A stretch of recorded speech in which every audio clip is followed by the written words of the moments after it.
Alio? Labas vakaras. Labas vakaras. Sakykit, prašau, gal galima būtų Tomą prie telefono? Ką tokį? Tomą. Ne, jūs ne čia pataikėt, čia jokios nėra. Ne, čia vyrukas Tomas vardu. Ne, o vyro irgi nėra jokio tokio. Toma?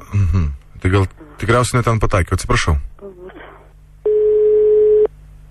Alio? Labas vakaras. Labas vakaras. Čia Vytautas, sakykit, prašau, gal galima būtų Tomą prie telefono? Jūs ne čia skambinat, nėra čia jokio Tomo, nu jūs jau skambinot. Oi, rimtai? Rimtai, taip. O tai, bet tai kaip čia negali būti? Aš čia verčiau knygutę ir parašyta man Tomas. O tai jis anksčiau čia negyveno irgi? Ne, joks čia Tomas negyvena. Negali būti, kažkoks čia sutapimas keistas. Supratau. Jūs numeriu skambinat, pasakykit jūs man. Skambinu aš numeriu... Alio? Labas vakaras. Labas vakaras. Mano vardas yra Tomas. Sakykit, prašau, ar man niekas šiandieną neskambino? Skambinu. Aha, o ko norėjo? Kodėl jūs duodat savo numerį įdomu? Nu, aš savo numerio nedaviau, aš daviau šitą numerį.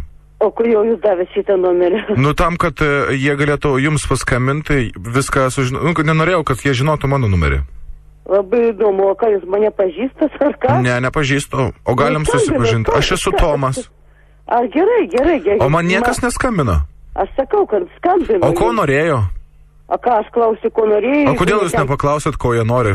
Dar ko? Aš vis tiek, aš manau, rytoj skambint žmonės, klaus kažkok, manęs ieškos, tai pasakykit, kad jūs galite užsirašyti, gal ką jie nori sužinoti. Ne, atleiskit, ponas, tos nedarysiu. Ne čia pataikėt ir viso gero. Ir daugiau tokių dalykų nedarykit niekada. Aš ne jūsų sekretorė. Gerai, tai kai rytoj paskambins, tai paklauskit, ką jie nori. Aš tada vėl vakare jums rytoj paskambinsiu. Ne, ponas, aš neklausiu. Tai gerai, ačiū jums labai, jūs tada super, viso gero.